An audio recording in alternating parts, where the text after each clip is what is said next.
الحمد لله الذي أرسل رسوله بالهدى ودين الحق ليظهره على الدين كله وكفى بالله شهيدا. وصلى الله على النبي الأمي وعلى آله وأصحابه الذين أقاموا دعوة الإسلامية إقامة لا مزيد عليه. فقد قال الله تبارك وتعالى في القرآن المجيد: أعوذ بالله من الشيطان الرجيم، بسم الله الرحمن الرحيم. يا بني إسرائيل اذكروا نعمتي التي أنعمت عليكم وأوفوا بعهدي أوفي بعهدكم وإياي فارهبون. صدق اللہ العظیم. محترم بھائی دوستو بزرگوں، بات یہ چل رہی تھی کہ اللہ رب العزت نے سورہ بقرہ کے اندر شروع میں یہ ارشاد فرمایا کہ مومنین لوگ کون ہیں، ان کے متعلق 5 آیتیں بیان فرمائی تھی. اس کے بعد 2 آیتوں کے اندر جو منکرین تھے، جنہوں نے کھل کر اللہ کا انکار کیا، اور جو کافر ہو گئے، جنہوں نے اللہ کے رسول کی اور اللہ کی تعلیمات کو کھل کر منع کر دیا، ان کا ذکر کروایا. اس کے بعد کی تقریباً 15 سے 20 آیتوں کے اندر منافقین کی علامتوں کے ساتھ بیان فرمایا کہ وہ لوگ ہیں جو دل سے ایمان نہیں لاتے، زبان سے اقرار کرتے لیکن دل میں ایمان نہیں رکھتے، ان کی علامتیں اور بہت ساری چیزیں ان کے متعلق وہاں پہ ذکر فرمائی. اس کے بعد اللہ رب العزت نے 3 جو بنیادی عقیدے تھے جس پر انسان کی کامیابی کا مدار ہے، ایک وہ جو توحید کہلاتا ہے، دوسرا رسالت کا مسئلہ تھا، اور تیسرا جو ہے آخرت کا.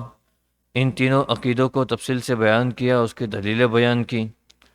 اور انسان کو یہ بات سمجھائی گئی کہ انسان کی تخلیق، انسان کو پیدا کرنے کا سب سے بڑا مقصد یہ ہے کہ وہ توحید پر عمل کرے، اللہ کی وحدانیت کو مانے، اللہ کے ایک ہونے کو مانے.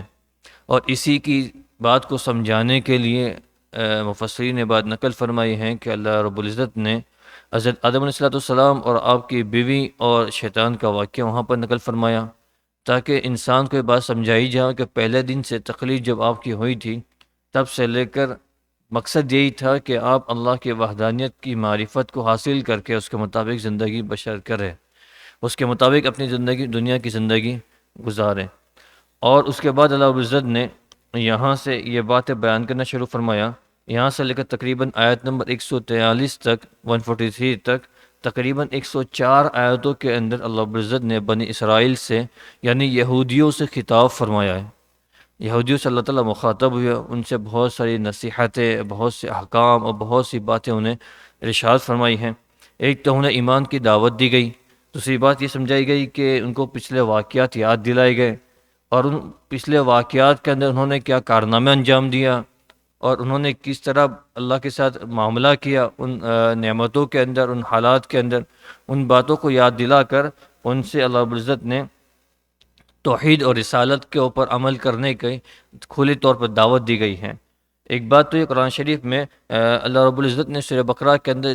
تقریباً 100 سے زائد آیتیں جو بنی اسرائیل کے متعلق نازل فرمائی. مفسرین اس موقع پہ بات نقل فرماتے ہیں چونکہ اللہ کے یہ سورہ بقرہ جو صورت ہیں یہ مدنی صورت ہے، یہ مدینہ میں نازل ہوئی تھی، اور اللہ کے رسول صلی اللہ علیہ وسلم مکہ سے ہجرت کر کے مدینہ پہنچ چکے ہیں. اور مدینہ کے اندر جو مشرکین تھے، جو بتوں کی پرستش کرنے والے تھے، جن کے پاس کوئی آسمانی کتاب پہلے سے نہیں تھی، جو کوئی آسمانی مذہب پر نہیں تھے، جو مشرک تھے، وہ تو اللہ کے رسول کی دعوت پر، آپ کے بلانے پر، آپ کے ایمان کی دعوت کو قبول کر کے وہ سارے صحابی بن گئے، مسلمان ہو گئے، سارے انصار کہلانے لگے. لیکن اس کے بعد ایک بہت بڑی آبادی یہودیوں کی تھی، دوسری جس کو میجورٹی، حالانکہ وہ مائنورٹی میں تھے لیکن سیکنڈ میجورٹی جو کہی جائی چاہیے وہ یہودیوں کی آباد تھی مدینہ کے اندر.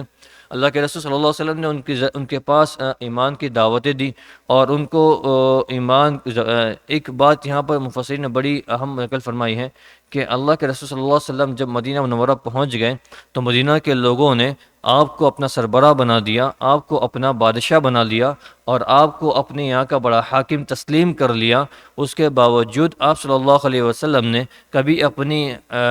حاکم ہونے کی حیثیت سے ان مائنورٹیز پر زبردستی کر کے ان کو اسلام قبول کرنے پر مجبور نہیں کیا، ان کو اسلام لانے پر مجبور نہیں کیا، کیونکہ شریعت کا اور قرآن شریف کا نقل بات اللہ تعالیٰ نے ارشاد فرمائی ہے، لا اکراہ فی الدین، دین کے معاملے میں کوئی زبردستی نہیں ہوا کرتی۔ آدمی اپنے اختیار سے، اپنی چوائس سے اور اپنی مرضی سے اللہ کے دین کو تسلیم کریں۔ کسی کو بات کو سمجھائی جا سکتی ہیں، انہیں دلیل دی جا سکتی ہیں، لیکن انہیں مجبور نہیں کیا جا سکتا۔ یہی طریقہ اللہ کے رسول صلی اللہ علیہ وسلم نے مدینہ کے اندر اختیار فرمایا۔ آپ نے یہودیوں کے پاس جا کر ان کو ایمان کی دعوتیں دی، ان کو ایمان کی علامتیں بتلائی، ایمان کی دلیلیں دیں اور ان کو ایمان کی طرف ان کو راغب کیا، لیکن وہ ایمان لانے سے قاصر رہے۔ اور ایک بہت بڑی بات یہاں پر یہ بھی نقل فرمائی ہے، چونکہ جو مشرکین تھے ان کے پاس کوئی آسمانی کتاب نہیں تھی، یہودیوں کے پاس آسمانی کتاب تورات موجود تھی۔ تورات کا بہت سا حصہ ان کے پاس موجود تھا، جن کے اندر اللہ کے رسول کے آخری نبی ہونے کی بشارتیں دی گئی تھیں، جس کے اندر اللہ کے رسول کے آخری نبی اور سچے پکے نبی ہونے کی علامت سائنس بیان کیے گئے تھے۔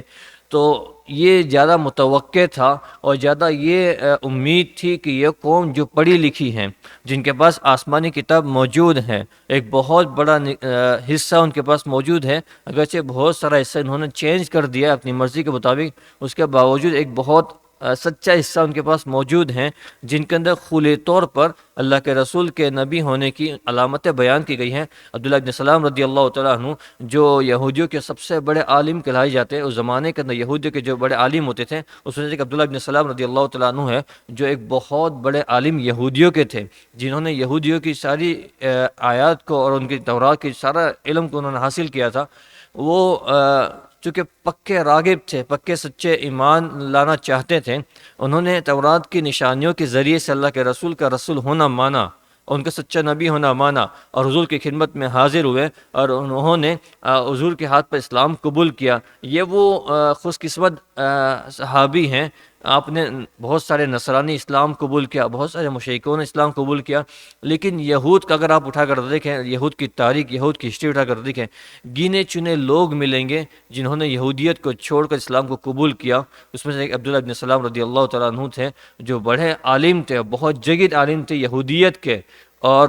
ان مذہب کے، اور یہودیت کی جو تعلیمات تھی اس کی نشانیوں کے دیکھ کر انہوں نے اسلام قبول کیا تھا۔ اور ان سے بخاری شریف میں ان کی روایت مذکور ہے، وہ ارشاد فرماتے ہیں، میں اللہ کے رسول صلی اللہ علیہ وسلم کی خدمت میں جب حاضر ہوا، میں نے سب سے پہلے آپ کی زبان سے جو کلام سنا، اللہ کے رسول صلی اللہ علیہ وسلم ارشاد فرما رہے تھے، یا ایھا الناس افشوا السلام واطعموا الطعام وصلوا الارحام وصلوا باللیل والناس نیام تدخلوا الجنۃ بسلام۔ اے لوگو، سلام کو عام کرو، سلام کا رواج ڈالو، چلتے پھرتے جہاں مسلمان بھائی مل جائیں اس کو سلام کیا کرو۔ بڑا افسوس کی بات ہے، ہم سینکڑوں مرتبہ مسلمان سے کراس ہوتے مسجد کے اندر، کسی آدمی کو ایک مرتبہ سلام کر دیا، صحابہ کی عادت تھی جب کسی کو ایک ساتھ سلام کر دیا، اب اس میں کوئی آڑ گزر گئی، کوئی بیچ میں کوئی رکاوٹ یا کوئی کٹر بیچ میں گزر گیا، پھر دوبارہ ملاقات ہو گئی، حالانکہ دوسری سیکنڈ میں ملاقات پھر بھی وہ سلام کرتے تھے۔ اور ہمارا یہ ہوتا ہے کہ صبح سلام کر لیے تو شام کو کہ دین کی ایک سلام کافی ہے۔ تو یہ نہیں ہونا چاہیے۔ مسلمان اللہ کے رسول کی تعلیمات ہے، افشوا السلام، سلام کو عام کرو، اس سے آپس میں محبتیں بڑھے گی، آپس میں محبتیں بڑھے گی۔ اور بہت سے اساتذہ کرام سے سنا ہے، جو آدمی کسی سامنے والے کو سلام کرتا ہے، وہ سامنے والے کو اس بات سے اطمینان دلا دیتا ہے کہ تیرے متعلق میرے دل میں کوئی کینہ، کوئی کپٹ، کوئی برائی، کوئی بدگمانی میرے دل میں نہیں ہے۔ سامنے والا، اس لیے اس کو سلام کے جواب کو واجب قرار دیا گیا ہے۔ شریعت اسلامیہ کے اندر کسی نے سلام کیا تو اس کا جواب دینا واجب ہے، جیسے وطر کی نماز پڑھنا واجب ہے، عشاء کی نماز کے بعد وطر کی نماز پڑھنا واجب ہے، عید کی نماز پڑھنا شہر میں رہنے والوں کے لیے واجب ہے، جمعہ کی نماز پڑھنا شہر میں رہنے والوں کے لیے واجب ہے۔ اسی طریقے سے سلام کا جواب دینا، مسلمان کے سلام کا جواب دینا یہ واجب ہے، کیونکہ سامنے والوں کو اطمینان دلایا جا رہا ہے، جس طرح تیرا دل صاف ہے میرے لیے، میرا دل بھی تیرے لیے صاف ہے، اور جس طرح تو نے مجھے دعا دی سلامتی کی تمام عیوب سے، تمام ناگہانی واقعات سے اور بری واقعات سے، میں تجھے ویسے ہی دعا دیتا ہوں کہ اللہ تعالیٰ تجھے بھی سلامت رکھے، تمام مکروہات سے اور تمام نقصان دینے والی چیزوں سے، چاہے جسمانی اعتبار سے ہو، ہیلتھ کے اعتبار سے ہو، مال کے اعتبار سے ہو، اللہ تجھے محفوظ رکھے۔ تو میں عرض کر رہا تھا کہ یہودیوں کے پاس بہت بڑی نشانیاں تھیں جن سے اللہ کے رسول کا سچا نبی ہونا ان کو سمجھ میں آتا تھا اور وہ مان سکتے تھے، لیکن اس کے باوجود وہ بنو اسرائیل جو تھے وہ اس بات کو قبول کرنے سے انکار کرتے تھے۔ آپ کی پیشن گوئی کے باوجود جتنے بھی انبیاء صلی اللہ علیہ وسلم ان کی قوم سے آئے ہیں، وہ یہ سمجھتے تھے کہ آخری نبی جو تمام نبیوں کے سردار ہوں گے، جو تمام نبیوں سے افضل ہوں گے، وہ نبی جو آئیں گے وہ بھی ہمارے خاندان سے آئیں گے، جیسا کہ حضرت موسیٰ علیہ السلام، حضرت عیسیٰ علیہ السلام، حضرت داؤد علیہ السلام اور بہت سارے دیگر انبیاء، حضرت سلیمان علیہ السلام اور بہت سارے انبیاء، چونکہ ان کے قبیلے سے، ان کی قوم سے اور ان کے نیشن سے آئے تھے، تو آخری نبی کا بھی ان کے نیشن سے آنا ان کو یہ متوقع تھے۔ لیکن چونکہ اس طرح آخری نبی ان کے خاندان سے نہیں آئے، تو ان کے خاندان سے نہ آنے کی وجہ سے یہ قوم، یہ یہودیت، باوجود اس کے کہ وہ جانتے تھے یہ حق ہے، سچ ہے، اس کے باوجود وہ حسد کے اندر مبتلا ہو گئے، وہ حسد اور اس کے اندر کینہ کے مبتلا ہو گئے کہ یہ جو نبوت اور امامت کا جو لیڈرشپ کی جو کوالٹی تھی، جو ہمارے خاندان کو سپرد کی گئی تھی، جو ہمارے قبیلے کے حوالے کی گئی تھی، ساری انسانیت کی امامت کا جو مرتبہ ہم کو دیا گیا تھا، ان کی رہبری کا، ان کو گائیڈ کرنے کا جو پوزیشن ہم کو دی گئی تھی، وہ ہم سے، یہ ہمارا حق تھا، ہم سے چھین کر بنو اسماعیل کے اندر، حضرت اسماعیل السلام کی اولاد کے اندر کیوں منتقل کر دیا گیا؟ آخری نبی جو کہ سب سے افضل نبی ہیں، وہ بنو اسماعیل میں کیوں پیدا ہو گئے؟ اس بات کے حسد نے ان کو اسلام لانے سے روکے رکھا، اسلام لانے سے ان کے اور اسلام لانے کے مابین رکاوٹ بن گئی، اور وہ یہ حسد وہ بڑا مرض ہے جو آدمی کو اسلام جیسی بڑی اہم چیز کے بھی آدمی کو روک دیتی ہے۔ اس لیے علماء کرام نے قرآن شریف کے اندر اور بہت سی آیاتوں کے ذریعے سے اور حدیث کریمہ کے ذریعے سے اس کو حرام قرار دیا ہے کہ حسد کرنا کسی کے لیے جائز نہیں ہے، کسی گنجائش کے اندر، کسی حالت کے اندر بھی جائز نہیں ہے۔ آدمی اپنے آپ کو اس مرض سے حفاظت کرے، اس کو ایمان جیسی بڑی عظیم چیز، بڑی عظیم نعمت سے بھی آدمی کو محروم کیا جا سکتا ہے اگر اس کے دل کے اندر حسد جیسا کیڑا، حسد جیسا مرض اس کے دل کے اندر پیدا ہو گیا، تو اس کو بڑے بڑے نیکیوں سے اللہ تعالیٰ محروم کر دیتے ہیں۔ اور اللہ رب العزت نے، چونکہ اللہ کا دستور تھا کہ اللہ رب العزت نے حضرت یعقوب علیہ السلام کے وسیلے سے اور آپ کی بدولت، جس طرح سے یعقوب علیہ السلام کو فضیلت بخشی تھی اور آپ کو بڑا اعزاز بخشا تھا، اللہ رب العزت نے آپ کی اولاد کو، جو کہ یعقوب علیہ السلام کی جو اولاد تھی، ان کو بھی اللہ رب العزت نے وہ فضیلت اور وہ اعزاز، وہ احترام بخشا تھا اور ان کو وہ بڑا مقام دیا تھا۔ لیکن چونکہ اللہ رب العزت کا تعلق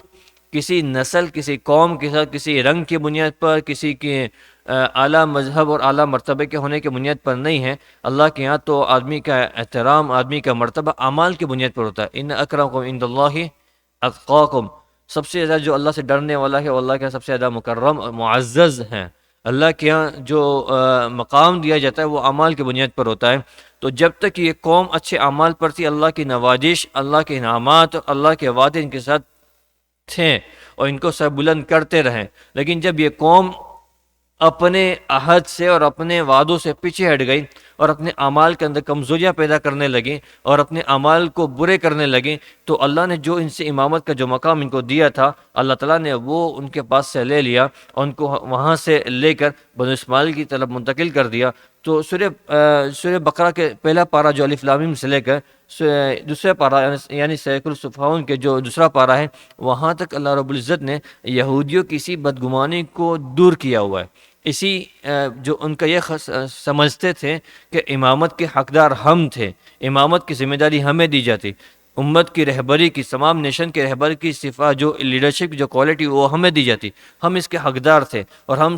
ہمارے ساتھ ظلم ہوا ہے، ہماری حق تلفی ہوئی ہے۔ اسی بات کو اللہ تعالیٰ ان آیاتوں کے اندر سمجھا رہے ہیں کہ تمہارا حق نہیں تھا، اللہ کی کسی قوم کے ساتھ، کسی کے ساتھ رشتہ داری نہیں ہے۔ جو قوم اور جو طبقہ چمکنے والے کام کریں گے اللہ تعالیٰ ان کو چمکا دے گا، اور جو قوم اور جو طبقہ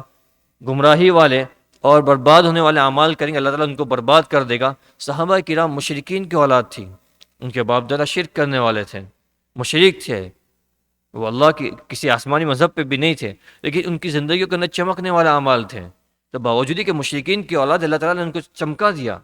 اصحابی کا نجوم فبأی اقتدیتم اہتدیتم، میرے صحابہ ستاروں کے مانند ہے، کسی ایک طرف اقتدا کر لو اللہ تعالیٰ کامیابی تک پہنچا دے گا۔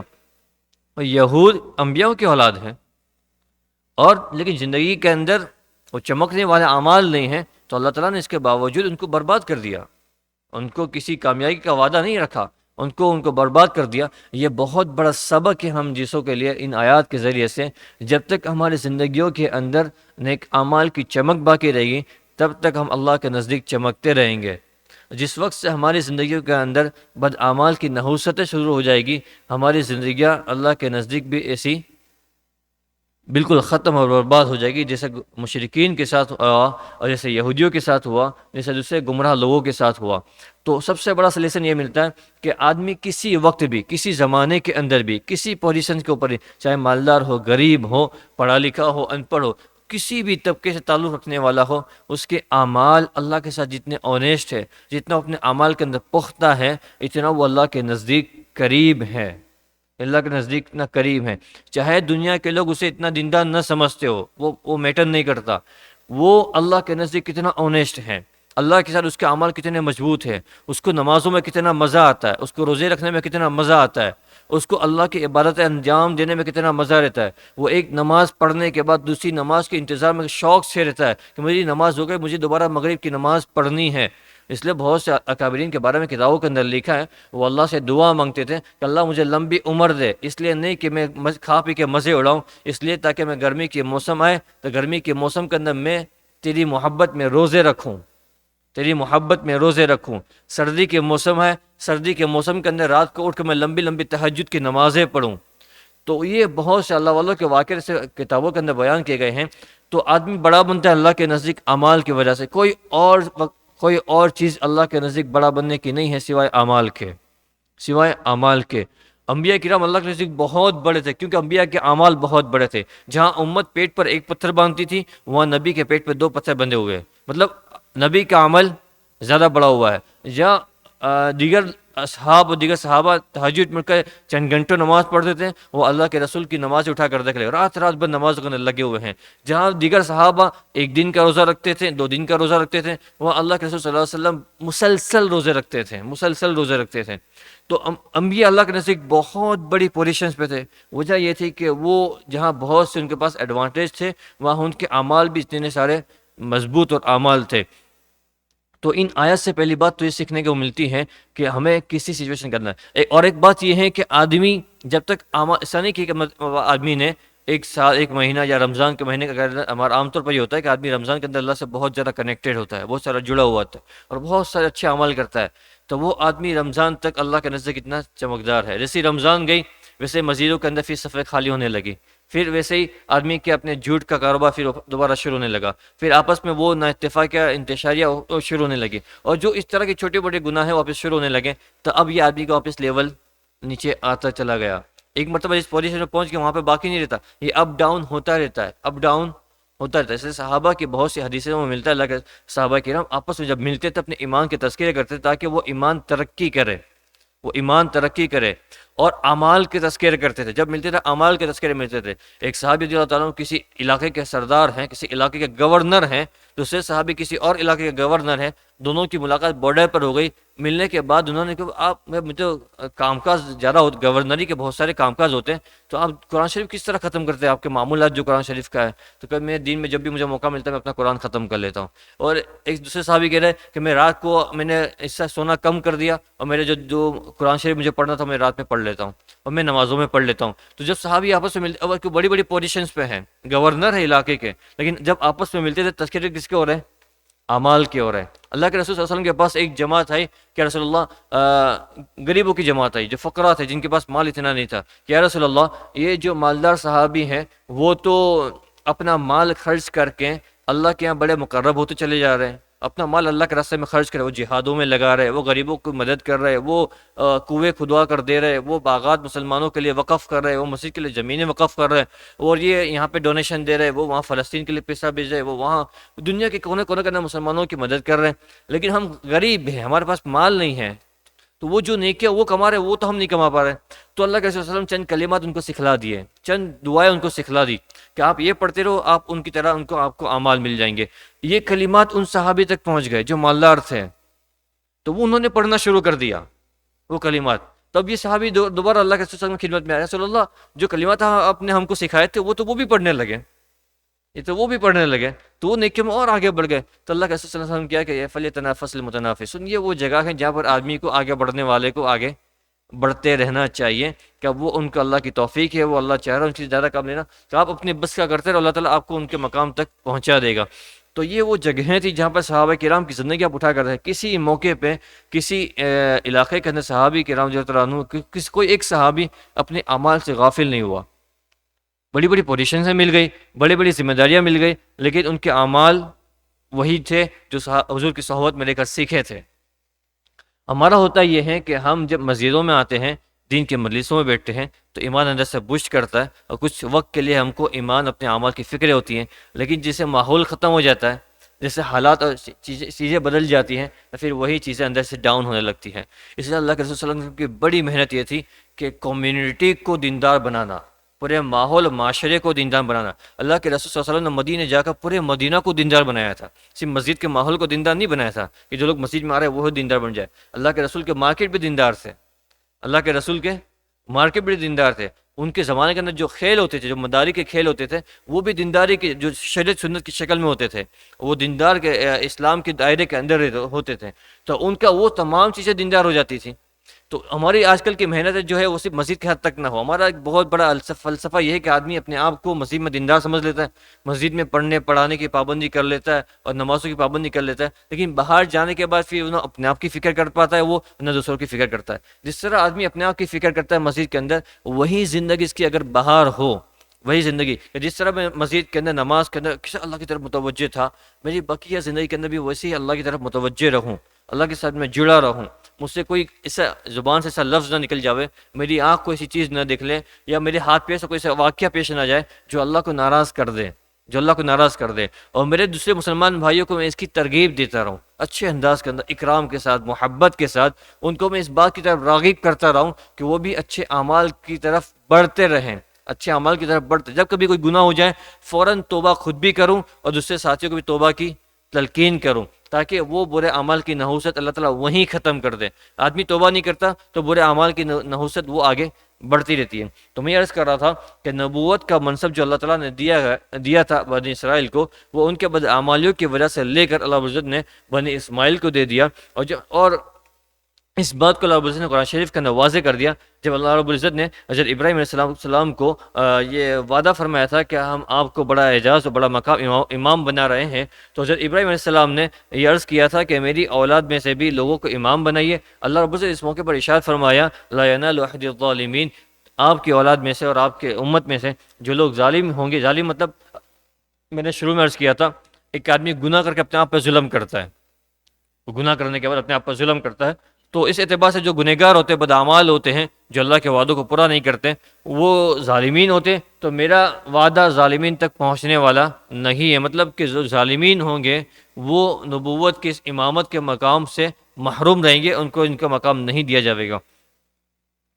اور اس کے بعد اس رکوع کے اندر رب العزت نے جو اصل بات بیان فرمائی ہے اس رکوع کے اندر، وہ یہ ہے کہ بنی اسرائیل کو ان کی سابقہ زندگی یاد دلائی گئی۔ اللہ رب العزت ان کی اپنی نعمتوں کو یاد دلا کر، اپنی ان کی سابقہ زندگی، ان کی پچھلی زندگی یاد دلا کر ان کو یہ بات ارشاد فرمایا کہ اب میری حکمت کا تقاضا یہ تھا کہ آپ سے امامت کے مقام کو لے کر بنو اسماعیل کو دیا جاوے۔ کیوں کہ ان کے اندر وہ علامتیں پائی جاتی ہیں، اور ان مسلمانوں کو سبق دیا گیا آپ بھی ہمیشہ کے لیے امام باقی نہیں رہیں گے، جب تک آپ اعمال پر ثابت قدم ہیں، آپ کے اعمال درست ہیں، تب تک آپ امامت کے مقام، امامت اور لیڈرشپ، امت کی دینی اعتبار سے رہبری کرنا، ان کی دینی قیادت کرنا، ان کا دینی اعتبار سے ان کی قیادت کرنا، یہ جو منصب ہے آپ کو بھی اس وقت تک ملا رہے گا جب تک امت مسلمہ، مسلمان لوگ دیندار ہیں۔ اب تاریخ اٹھا کر دیکھیں کتنے سالوں تک یہ جو امت ہے اس نے دنیا پر حکومتیں کی، اور کتنے لمبے چوڑے علاقوں میں حکومت کی، اور کتنی لمبی چوڑی کسی اللہ رب العزت نے جو دنیا کی تمام چیزیں ان کے لیے مسخر کر دی تھی۔ صحابہ کے سمندر پہ گھوڑے دوڑا دیے انہوں نے، اب دنیا کا کوئی انسان سمجھ نہیں سکتا کیوں، ساری چیزیں ان کے لیے اللہ تعالیٰ مسخر کر دی۔ جنگلوں میں گئے، وہ جنگل کے درندے اور چرندے ان کے حکم سے، ان کے حکم کے تابع ہو گئے، وہ کہہ رہے کہ جنگل کو خالی کر، تو انہوں نے خالی کر دیا۔ تو اس طرح کے واقعات کیسے پیش آ گئے کہ جب وہ اپنے اعمال پر مضبوط تھے، اللہ تعالیٰ نے ان کے ساتھ دنیا کی تمام چیزیں مسخر کر دی۔ جب اعمال کمزور ہو گیا تو ان کی طرف سے چیزیں کم ہونے لگی، رفتہ رفتہ رفتہ رفتہ اللہ تعالیٰ نے چیزیں کم کر دی. جیسے بنی اسرائیل سے بالکل مقام اللہ رب العزت نے چھین کر ان کو محروم کر دیا. اگر امت مسلمہ انہی بدعمالیوں پر لگی رہی، بدعمالیوں سے جڑی رہی اور توبہ نہیں کیا، رجوع اللہ نہیں کیا، تو اللہ کی حکمت اور اللہ کی مصلحت کے تحت اس چیز سے اللہ تعالیٰ محروم کر سکتے. اللہ تعالیٰ ہماری حفاظت فرمائے. اللہ تعالیٰ مسلمانوں کو امامت کے مقام سے محروم کر سکتے ہیں. اللہ رب العزت نے اس رکوع کے اندر یا بنی اسرائیل کا جو لفظ ارشاد فرمایا، اس جو طویل خطاب سورہ بقرہ کے اندر کیا گیا ہے، اس کا پہلا حصہ جس میں اللہ تبارک و تعالیٰ نے اسرائیل کے لیے جو بنی اسرائیل ہے ان کے لیے ملامت سے زیادہ نصیحت اور مشفقانہ انداز اختیار فرمایا، اور ان کو بڑے نرم انداز سے بڑی شفقت کے ساتھ یہ بات ارشاد فرمائی اور ان کے ساتھ دعوت دی. اور ان کو اس رکوع کے اندر ان کو ایک تو نعمتیں یاد دلائی گئی کہ میرے جو آپ پر نعمتیں تھی اور نعمتوں کے بدلے میں آپ نے کیا کارنامہ انجام دیا، اور نعمتوں کو آپ نے کس طرح اس کو برتاؤ کیا، اس کے نتیجے میں میری طرف سے کیا رد عمل آیا. اس لیے اللہ رب العزت نے بڑے اچھے انداز کے اندر ارشاد فرمایا، یا بنی اسرائیل، اے اسرائیل کے بیٹو. یا بنی اسرائیل مطلب اے اسرائیل کے بیٹو. جیسے کہ میں نے شروع میں عرض کیا، حضرت یعقوب علیہ السلام کے دو نام تھے، ایک تو یعقوب اور دوسرا اسرائیل. قرآن شریف کے اندر دونوں نام موجود ہیں. قرآن شریف کے اندر وَوَصَّىٰ بِهَا إِبْرَاهِيمُ بَنِيهِ وَيَعْقُوب، یہاں پر صحیح طور پر سورہ بقرہ کے اندر آیت نمبر 123 کے اندر یعقوب کا لفظ استعمال کیا گیا، جو خود حضرت یعقوب علیہ السلام کے نام کی طرف دلالت کرتا ہے. اور دوسری جگہ پر ارشاد فرمایا سورہ آل عمران کی آیت نمبر 93 پر 93 پر إِلَّا مَا حَرَّمَ إِسْرَائِيلُ عَلَىٰ نَفْسِهِ. یہاں پہ اسرائیل کا جو لفظ استعمال کیا گیا ہے وہ حضرت یعقوب علیہ السلام کا دوسرا نام ہے. ان کے وہ یہاں سے حضرت یعقوب علیہ السلام مراد ہیں. اس سے معلوم ہوا کہ حضرت یعقوب علیہ السلام کے دو نام ہیں، حضرت یعقوب اور اسرائیل. اب سوال یہ ہوتا ہے کہ اللہ رب العزت نے جب دو نام تھے تو صرف اسرائیل والے لفظ کو کیوں استعمال کیا؟ اب یا بنی یعقوب بھی کہہ سکتے تھے اور یعقوب کی اولاد، آپ نے یا بنی اسرائیل کیوں کہا؟ تو اس کے لیے مفسرین نے یہ باتیں ارشاد فرمائی ہیں کہ چونکہ اسرائیل والے لفظ کے اندر معنویت زیادہ ہے، اس کے اندر جو میننگ ہے وہ زیادہ پاورفل ہے، اس میں بڑا میننگ، ڈیپ میننگ ہے. وہ کس طرح کہ اسرائیل کا جو لفظ ہے یہ عبرانی زبان کا لفظ ہے، عبرانی زبان کا لفظ ہے، اس کو ہیبرو کہا جاتا ہے.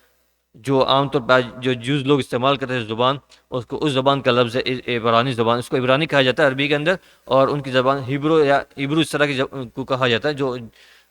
جوز لوگ جو جس زبان کو استعمال کرتے ہیں، اس کے اندر ایل جو ہوتا ہے، ایل اسرائیل کے اندر جو ایل ہے، ایل کا مطلب ہوتا ہے اللہ. جیسے ہم لوگ اللہ کہتے ہیں نا، تو ایل کا مطلب اللہ کو ایل کہتے ہیں عبرانی زبان کے اندر. اور اس طرح کا معنی ہوتا ہے بندہ، اس طرح کا معنی ہوتا ہے بندہ. تو اس اعتبار سے اسرائیل کا معنی ہوا عبداللہ، اللہ کا بندہ. اسرائیل کا کیا معنی ہوا؟ عبداللہ.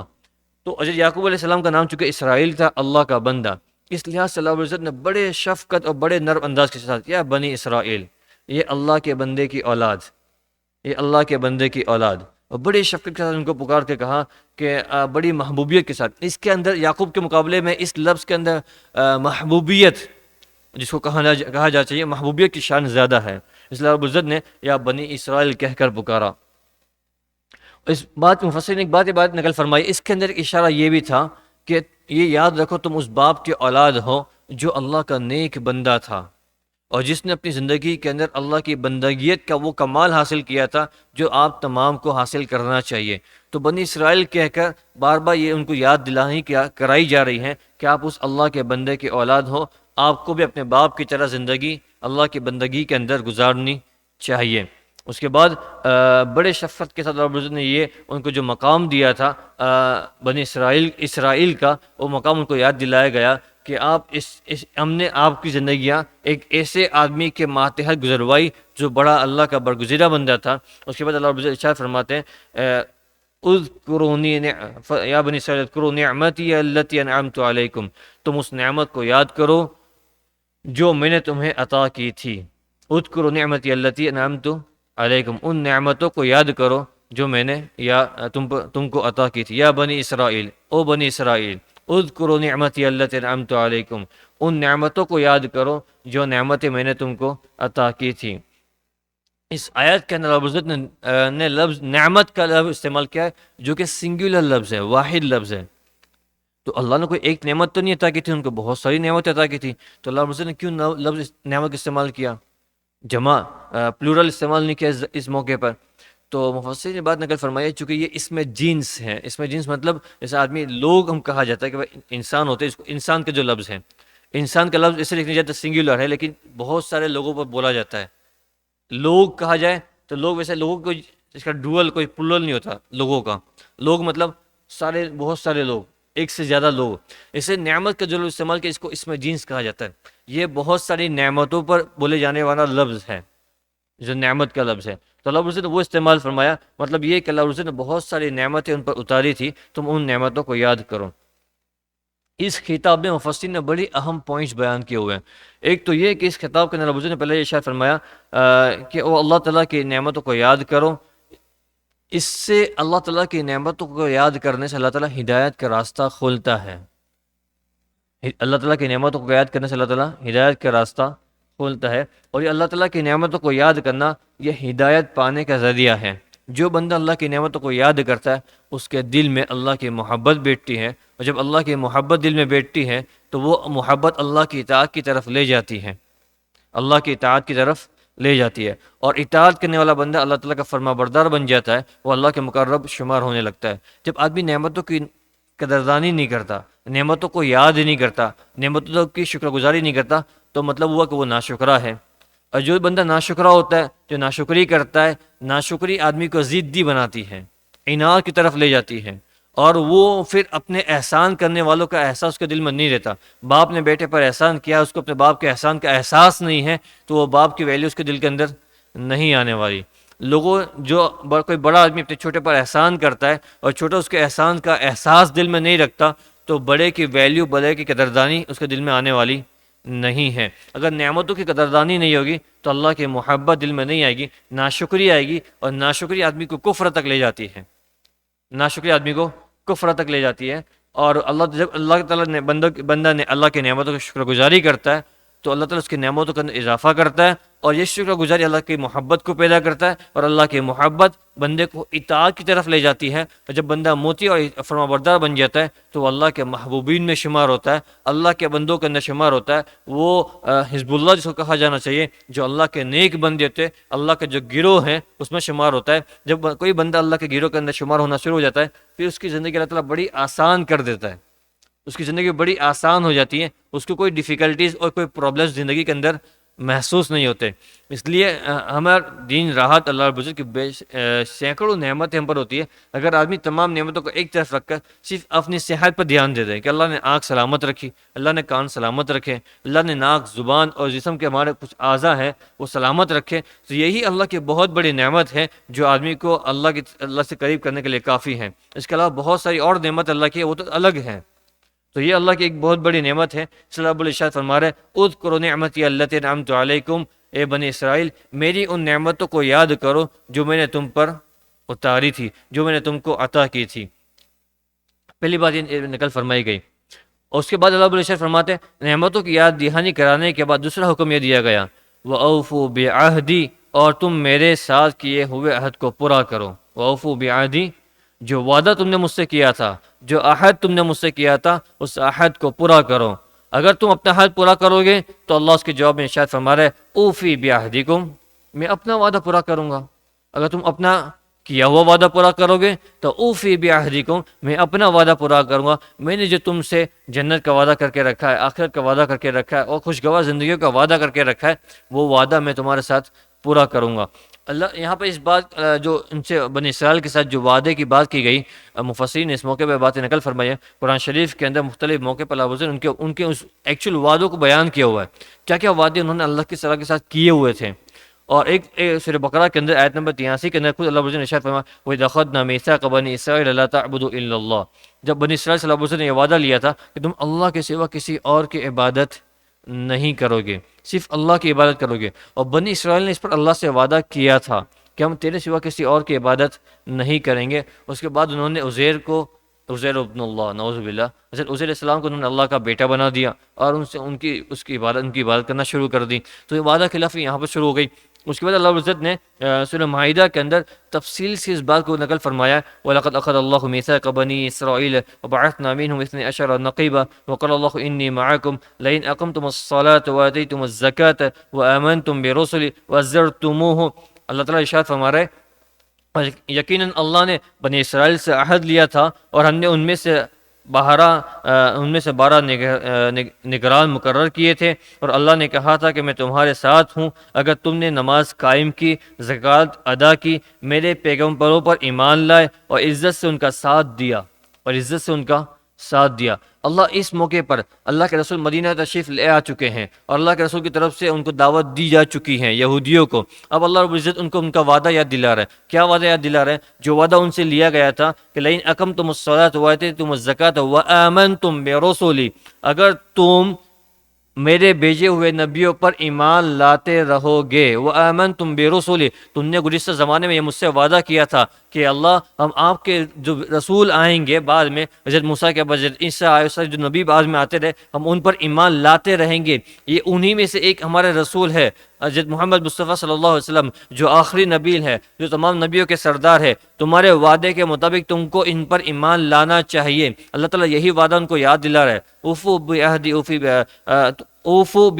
اوفی بعہدکم، تم نے جو مجھ سے وعدہ کیا تھا کہ ہم آپ کے بھیجے ہوئے نبیوں پر ایمان لائیں گے، یہ وعدے کو پورا کرو تو میں اوفی بعہدکم، میں اپنا وعدہ جو تمہارے ساتھ میں نے کیا ہوا تھا کہ میں تمہاری مدد کروں گا، دنیا میں تم کو سرفراز کروں گا، امامت کا مقام دوں گا، اور تم کو دنیا کے اندر لیڈرشپ دوں گا، اور اس طرح کے جو معاملات ہیں وہ تمہارے ساتھ میں کروں گا، اور آخرت میں آپ کو نعم البدل دوں گا، اچھی سے اچھا بدلہ دوں گا۔ وہ وعدہ میں تب پورا کروں گا جب یہ جو وعدہ دنیا کے اندر آپ نے جو کیا تھا وہ پورا کرو۔ اس وعدوں کو اللہ تعالیٰ ان کو یاد دلا رہے ہیں،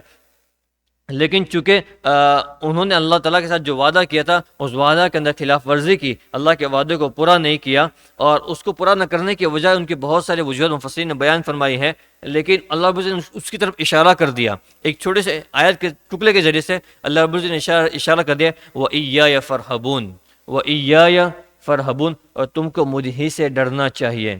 عربی زبان کے اگر گرامر کے مطابق دیکھا جاوے تو اس میں ایک فعل ہوتا ہے، دوسرا فاعل ہوتا ہے، اور ایک مفعول ہوتا ہے۔ فعل کہتے ہیں جو ورب کو فعل کہا جاتا ہے، فاعل مطلب ڈوئر، کوئی جو ایکشن کرنے والا ہوتا ہے اس کو ڈوئر، اس کو فاعل کہا جاتا ہے، اور مفعول جو ہوتا ہے جس کے اوپر کام ختم ہوا، جس کے اوپر کام ختم، اس کو مفعول کہا جاتا ہے۔ وہ ایّا فرحبون کے اندر اللہ رب العزت نے مفعول کو مقدم کیا ہے۔ مطلب ایک بات تو یہ آدمی اللہ تعالیٰ نے کہتا ہے ارحبونی، مجھ سے ڈرو، آپ کو مجھ سے ڈرنا چاہیے، لیکن وَإِيَّايَ فَارْهَبُونَ جب مفعول کو مقدم کر کے فعل کو ذکر کے بیان کیا جاوے تو عربی گرامر کے قاعدے کے مطابق اس کے اندر حسرہ کا معنی پیدا کیا جائے، اس کے اندر تاکید پیدا کی جاتی ہے، اس کے اندر میننگ کے اعتبار سے اس کو اسٹرانگ بنایا جاتا ہے۔ آپ کو صرف مجھ ہی سے ڈرنا چاہیے، آپ کو صرف مجھ ہی سے ڈرنا چاہیے، میرے علاوہ کسی اور سے ڈرنا نہیں چاہیے۔ اس کے بہت سارے وجوہات اللہ رب العزت نے کیوں ارشاد فرمایا، اس کو انشاءاللہ آئندہ مجلس میں دیکھیں گے، لیکن اللہ رب العزت نے بڑی تاکید کے ساتھ اور بڑے اہتمام کے ساتھ ارشاد فرمایا کہ اے بنی اسرائیل، آپ میری نعمتوں کو یاد کرو، اور جو میں نے آپ کو وعدہ جو آپ نے مجھ سے وعدہ کیا تھا ان وعدوں کو پورا کرو، میں اپنا وعدہ پورا کروں گا، اور آپ کو مجھ ہی سے ڈرنا چاہیے۔ ایک تو ایّا مفعول کو مقدم کر کے اس کے اندر تاکید پیدا کی گئی، دوسرا فرحبون جو فعل ہے، فعل کے اوپر اللہ رب العزت نے فا ایکسٹرا لگایا، فرحبون، تو یہ فا کا جو معنی ہے، جو فا اس موقع پر جو مفسرین ارشاد فرماتے ہیں وہ بھی تاکید کے لیے ہے۔ مطلب یہ ہوا آپ کو صرف ڈرنا ہو تو مجھ ہی سے ڈرنا چاہیے، میرے سوا آپ کو کسی اور سے ڈرنا نہیں چاہیے۔ یہ بات اللہ رب العزت نے ارشاد فرمائی، اور یہ بہت بڑا سبق مسلمانوں کے لیے بھی ہے کہ آپ کی زندگی کے اندر جب سے بلوغ ہو، بالغ ہو، تب سے لے کر موت کے آخری سانس تک بہت سے ایسے مراحل، بہت سے ایسے موقع آئیں گے جہاں آپ کو کسی اور کا ڈر لاحق ہوگا، کسی اور کا خوف آپ کے دلوں میں آئے گا، لیکن اس موقع پر آپ کو صرف اللہ کا ڈر غالب رکھنا چاہیے کہ اللہ کا ڈر میرے لیے کافی ہے، اللہ کا ڈر میرے لیے کافی ہے۔ اس لیے روایتوں میں آتا ہے ایک مرتبہ ایک صحابی سفر میں، اللہ کے رسول صلی اللہ علیہ وسلم سفر میں تھے، کچھ صحابی آپ کے ساتھ سفر میں تھے، اس میں ایک بوڑھے صحابی تھے جو بڑی عمر کے تھے، اور وہ بڑی عمر کے صحابی تھے، وہ اپنے سہارے کے لیے لکڑی رکھا کرتے تھے۔ جو بڑا آدمی ہوتا ہے چلنے کی لکڑی رکھتا ہے، تو وہ لکڑی رکھتے تھے اپنے سہارے کے لیے۔ جب رات ہو گئی تو رات کو جب انہوں نے لکڑی اپنے پاس میں رکھ کے سوئے تھے، اس جماعت کے اندر کچھ نوجوان صحابی بھی تھے جو نوجوان تھے، تو چونکہ ابھی صحابی ہوئے تھے لیکن ان کے اندر وہ انسانیت باقی تھی، وہ جو انسان کا جو نیچر ہوتا ہے وہ باقی تھا، تو انہوں نے اس بوڑھے صحابی کو مذاق اڑانے کے لیے ان کی لکڑی کو چھپا دیا، ان کی لکڑی کو وہاں سے ہٹا دیا۔ اب صبح ہوئی تو وہ صحابی پریشان ہو گئے، اپنی لکڑی تلاش کر رہے، اور وہ پریشان، اللہ کے رسول نے دیکھا کہ بھائی اب کیوں پریشان ہے، یا رسول اللہ ہماری لکڑی یہاں پہ تھی، وہ غائب ہو گئی، وہ یہاں سے اللہ کسی نے چھپا دی ہے۔ اللہ کے رسول غصہ ہو گئے، کہ کسی مومن کو آپ ڈرا نہیں سکتے، مومن کو ڈرنے کے لیے اللہ کی ذات کافی ہے۔ اس مطلب اللہ نے ارشاد فرمایا مومن کو ڈرنے کے لیے اللہ کی ذات اور آخرت یہ کافی ہے، کسی مومن کو ڈرانا کسی مومن کے لیے حلال نہیں ہے۔ تو اس طرح کے واقعات ہوئے تو ہم کو یہ سبق ملا، تو اللہ تعالیٰ یہی ارشاد فرمایا وَإِيَّايَ فَارْهَبُونَ، صرف مجھ ہی سے ڈرنا چاہیے، اللہ کے علاوہ کسی سے ڈرنا نہیں چاہیے۔ زندگی کے ہر مرحلے کے اندر جب آدمی اکیلا کوئی معاملہ کر رہا ہو، کوئی دیکھنے والا نہیں ہے، اس موقع پہ بھی اللہ کا ڈر باقی رکھیں۔ عام طور پہ ہوتا یہ ہے کہ شیطان نفس کے اندر بہت ساری باتیں ڈالتا ہے، لوگ مجلسوں میں ہوتا ہے، دوست لوگ دیکھ رہے ہیں، دو چار لوگ دیکھنے والے ہوتے ہیں، وہ آدمی بہت تقوی ظاہر کرتا ہے کہ میں بہت متقی، بہت پرہیزگار ہوں، اللہ سے بہت ڈرنے والا ہوں، لیکن جب اسے اکیلے میں چلا جاتا ہے تو وہ سارا پاور اندر سے ختم کر دیتا ہے۔ تو آدمی کو وہ جگہ بھی مینٹین کرنی ہے، اس جگہ بھی مینٹین کرنا ہے کہ نہ یہاں بھی اللہ کو ڈرنے والا ہوں، میں اکیلا جب رہنے والا ہوں روم کمرے کے اندر یا اکیلا جب نماز پڑھوں گا تب بھی میں اللہ سے ہی ڈرنے والا ہوں۔ ان چیزوں کو آدمی مینٹین کرتا رہے گا، اس کی زندگی اللہ تعالیٰ بالکل ایکوال کر دے گا، اور خلوص والی صفت اس کے اندر پیدا ہوگی، جو اخلاص والی جو صفت ہیں، جو اعمال کا مغز ہے، جو اعمال کے اندر اصل بنیاد ہے، اس کے بغیر اعمال نہیں ہے، وہ برباد کرنے والی چیزیں ہیں۔ جو اخلاص ہے وہ اعمال کے اندر روح کو پیدا کرنے والی چیز ہے، کہ میں نے عمل اللہ کے لیے کیا ہوا ہے، لوگوں کو دکھلانے کے لیے نہیں کیا۔ اور شیطان اس طرح کی بات اس کا کام ہے، اس لیے ان آیاتوں کو یاد رکھ کر وہ یا فرحبون، اللہ مجھ سے یہ ڈیمانڈ کر رہا ہے، اللہ نے مجھ سے یہ کہا ہوا ہے کہ مجھ ہی سے ڈرنا چاہیے، تو میں یہاں بھی اللہ سے ڈر رہا ہوں، جب اکیلا کسی معاملے کے اندر ہوں گا تو بھی میں اللہ ہی سے ڈروں گا، کسی اور سے ڈرنے والا نہیں ہوں۔ لوگ باپ کی شرم کرتے ہیں، ماں کی شرم کرتے ہیں، رشتے داروں کی شرم کرتے ہیں، تو وہ آدمی کی شرم نڑتی ہے، لیکن اللہ کی شرم، جھوٹ بولنے کے اندر اللہ کی شرم، کہ اللہ کی کوئی شرم نہیں ہے، آدمی بھول لیتا ہے، ویسے ہی بول لیتا ہے۔ حرام معاملات کے اندر اللہ کی شرم نہیں ہوتی، تو اللہ سے آدمی سے کنیکشن کو پیدا کرے کہ اللہ کی شرم ہر معاملات کے اندر آنے لگے، کہ میں کیسے اللہ کی نافرمانی کر سکتا ہوں، میں کیسے اس خالق و مالک کی نافرمانی کر سکتا ہوں، میں کیسے اس کے خلاف یہ کام کر سکتا ہوں۔ تو یہ آیات کے ذریعے سے یہ باتیں سیکھنی ہے، اللہ تعالیٰ کہنے سے جیسے عمل کی توفیق عطا فرمائے۔ وآخر دعوانا الحمد للہ رب العالمین، سبحان ربک رب العزت ما یصفون والسلام علی المرسلین والحمد للہ رب العالمین، آمین برحمتک یا ارحم الراحمین۔